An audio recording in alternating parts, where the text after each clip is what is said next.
ലോകം കണ്ടിട്ടുള്ളതിൽ വെച്ച് ഏറ്റവും വലിയ മാൻഹണ്ട്, $10 മില്യൺ ഇനാം പ്രഖ്യാപിക്കപ്പെട്ട തല, ജാലിസ്കോ കുന്നുകളിലിരുന്ന് അമേരിക്കൻ വൻകരകളുടെ മയക്കുമരുന്ന് വിപണിയാകെ അടക്കി വാണ മാഫിയ ഡോണിനു വേണ്ടി US ഇന്റലിജൻസിന്റെ സഹായത്തോടെ മെക്സിക്കൻ മിലിറ്ററി കമാൻഡോകൾ കാടുകയറി. അയാൾ കൊല്ലപ്പെട്ടെന്ന് ഔദ്യോഗിക പ്രഖ്യാപനം വന്നതിനു പിന്നാലെ മെക്സിക്കൻ തെരുവുകളിൽ തീ പടരുകയായിരുന്നു. പക്ഷേ യഥാർത്ഥത്തിൽ അയാൾ മരിച്ചോ അതോ എല്ലാവരെയും വിഡ്ഢികളാക്കി ആ കാട്ടിലിരുന്ന് ഇക്കണ്ട കലാപത്തിന്റെ അടക്കം കടിഞ്ഞാൺ പിടിക്കുകയാണോ? മരണത്തിന് ഒരു മുഖമുണ്ടെങ്കിൽ അത് ചിലപ്പോൾ ഇങ്ങനെയൊക്കെ ആയിരിക്കും. നെമസിയോ സൈഗ്വേര സെർവാൻഡസ്, ലോകം മുഴുവൻ എൽ മെൻചോ എന്ന് വിളിക്കുന്ന ഇന്റർനാഷണൽ ഡ്രഗ് ലോർഡ്. എൽ മെൻചോയ്ക്ക് വയസ്സ് 59 കഴിഞ്ഞു. ഈ കണ്ട ചിത്രത്തിൽ അതിൻ്റെ പകുതിയെ തോന്നും. കാരണം അയാളുടെ പുതിയ ചിത്രങ്ങളൊന്നും ലഭ്യമല്ല. 15 വർഷമായി പുറം ലോകത്തു നിന്ന് ആരും കണ്ടിട്ടില്ലാത്ത മുഖമാണത്. CCTVകളിലില്ല, സാറ്റലൈറ്റ് ക്യാമറകളിലില്ല, ഒരു ഡിജിറ്റൽ ഫുട് പ്രിന്റ് പോലും അയാൾ എവിടെയും അവശേഷിപ്പിച്ചിട്ടില്ല. അയാളുടെ ഫയലുകളിലേറെയും മിസ്സിംഗ് ആണ്. Yes, he's A ghost. ഇന്ന് നമ്മൾ അന്വേഷിക്കുന്നത് US ഏജൻസികൾക്ക് വരെ തലവേദനയായ ആ നിഴൽ രൂപിയെയാണ്.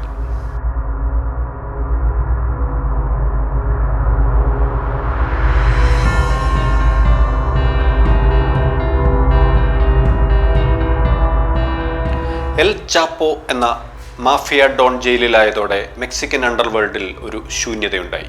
ആ വിടവിലേക്കാണ് എൽ മെൻചോയുടെ വരവ്. എൽ ചാപ്പോ ജയിലിലായ സമയത്ത് അയാളുടെ മക്കളെ തട്ടിക്കൊണ്ടുപോയി മെൻചോ വിലപേശി.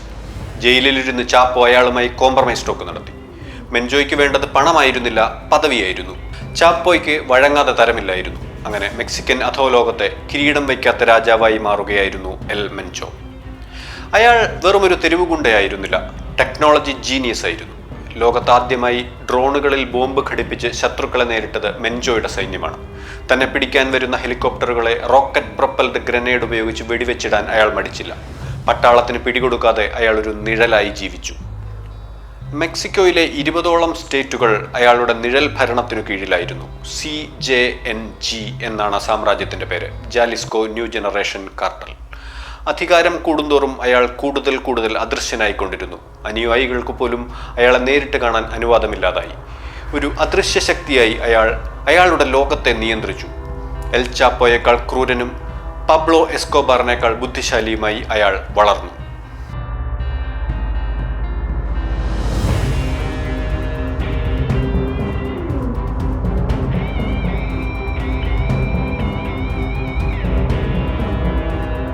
(1966) മെക്സിക്കോയിലെ ഒരു ദരിദ്ര കുടുംബത്തിലാണ് നെമസിയോ ജനിക്കുന്നത്. സ്കൂൾ വിദ്യാഭ്യാസം പോലും പൂർത്തിയാക്കാൻ കഴിയാത്ത ദാരിദ്ര്യം. 14-ാം വയസ്സിൽ അവൻ അവക്കാഡോ തോട്ടങ്ങളിൽ പണിക്കുപോയി. പിന്നീട് എപ്പോഴോ പോലീസിൽ ജോലി ഉണ്ടായിരുന്നു എന്ന് പറയപ്പെടുന്നു. പക്ഷേ അതിൻ്റെ വിശദാംശങ്ങളും എൽ മെൻചോയെക്കുറിച്ചുള്ള മിസ്സിംഗ് ഫയലുകളുടെ കൂട്ടത്തിലാണ്. പണമുണ്ടാക്കാനുള്ള വഴി തേടിയാണ് അവൻ അനധികൃതമായി അമേരിക്കയിലേക്ക് കുടിയേറുന്നത്. 1980കളിൽ സാൻ ഫ്രാൻസിസ്കോയിലെ തെരുവുകളിൽ ഹെറോയിൻ വിറ്റതിന് പിടിയിലായി. ജയിലിൽ നിന്ന് പുറത്തിറങ്ങിയ അവനെ അമേരിക്ക നാടുകടത്തി. പക്ഷേ അതൊരവസാനമായിരുന്നില്ല, അതിഭീകരമായ ഒരു തുടക്കമായിരുന്നു.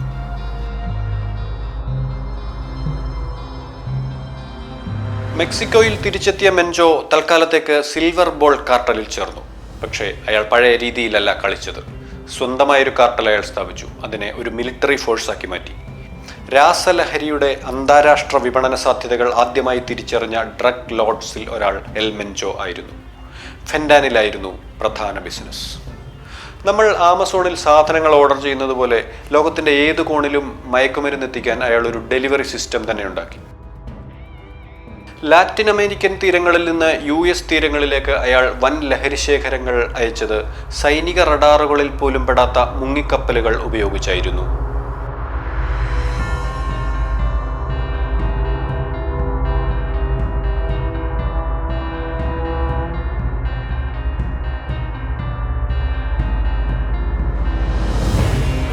മെക്സിക്കോയിലെ പാവപ്പെട്ട ഗ്രാമീണർക്കിടയിൽ എൽ മെൻചോയ്ക്ക് ഒരു റോബിൻഹുഡ് പരിവേഷമായിരുന്നു.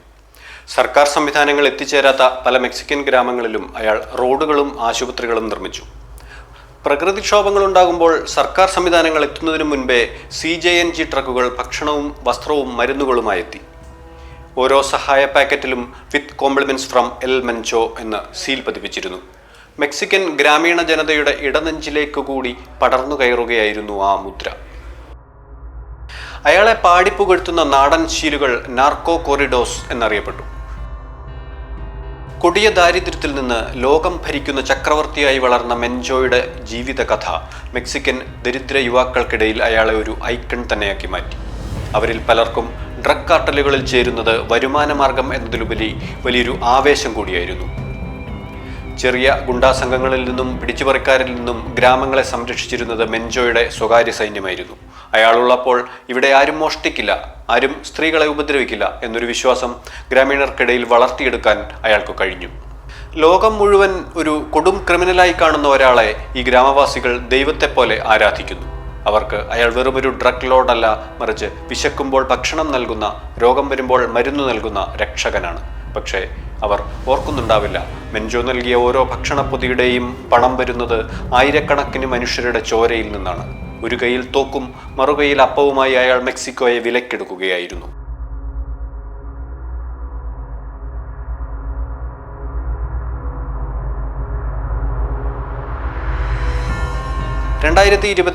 ഫെബ്രുവരി 22 എൽ മെൻചോയുടെ കാമുകിയെ ഉപയോഗിച്ച് മെക്സിക്കൻ സ്പെഷ്യൽ ഫോഴ്സ് അയാളുടെ ഒളിസങ്കേതം കൃത്യമായി സ്കെച്ച് ചെയ്തു.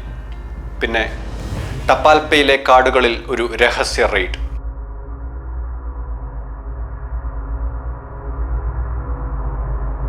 ഡോണിനെ ജീവനോടെയോ അല്ലാതെയോ പിടികൂടുക എന്ന ഒറ്റ ലക്ഷ്യം മാത്രം.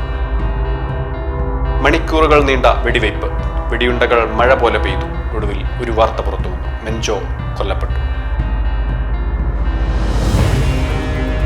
വെടിയേറ്റ ഡോണിനെ മെക്സിക്കോ സിറ്റിയിലെ ആശുപത്രിയിലേക്ക് കൊണ്ടുപോകുന്നതിനിടെ ഹെലികോപ്റ്ററിൽ വെച്ച് ചോര വാർന്ന് മരിച്ചു എന്ന് അധികൃതർ പ്രഖ്യാപിച്ചു. പക്ഷേ അവിടെയാണ് മിസ്റ്ററി തുടങ്ങുന്നത്.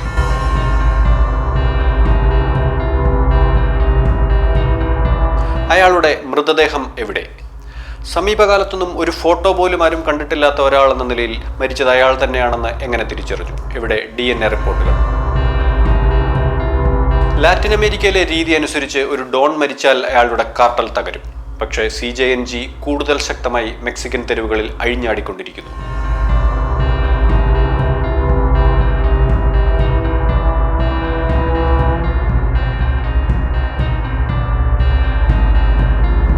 മെൻചോയ്ക്ക് ഗുരുതരമായ കിഡ്നി രോഗമുണ്ടായിരുന്നുവെന്ന് പറയപ്പെടുന്നു.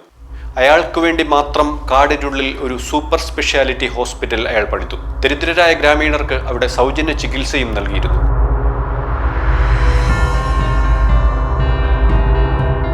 ഇപ്പോൾ പുറത്തു വന്നിരിക്കുന്ന മരണവാർത്ത ഒരുപക്ഷെ അയാളുടെ തന്നെ ബുദ്ധിയാണോ? ലോകത്തിനു മുന്നിൽ മരിച്ചതായി അഭിനയിച്ച് സമാധാനമായി ഒളിവിൽ കഴിയാൻ അയാളുണ്ടാക്കിയ നാടകമാണോ ഈ black hawk helicopter death? Mexican mafia തലവന്മാരുടെ ഒരു സ്ഥിരം നമ്പർ എന്ന നിലയിൽ ഈ സാധ്യത തള്ളിക്കളയാൻ കഴിയില്ല. പണ്ട് സുകുമാരക്കുറുപ്പ് താൻ മരിച്ചെന്ന് കാണിച്ച് ഇൻഷുറൻസ് തുക തട്ടിയെടുക്കാൻ ചാക്കോ എന്ന വഴിപോക്കനെ കാറിലിട്ട് കത്തിച്ചതുപോലെ.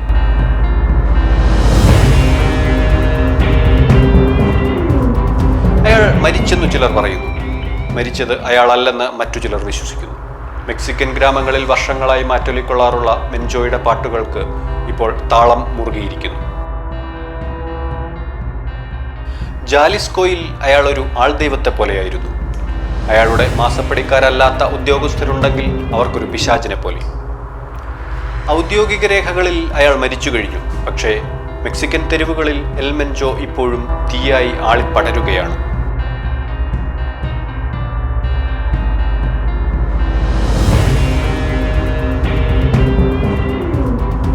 സത്യം ആ കാടുകളിൽ എവിടെയെങ്കിലും മറഞ്ഞുകിടപ്പുണ്ടാവും. എൽ മെൻചോ മരിച്ചവനോ അതോ മറഞ്ഞിരിക്കുന്നവനോ? കാലം മറുപടി പറയട്ടെ.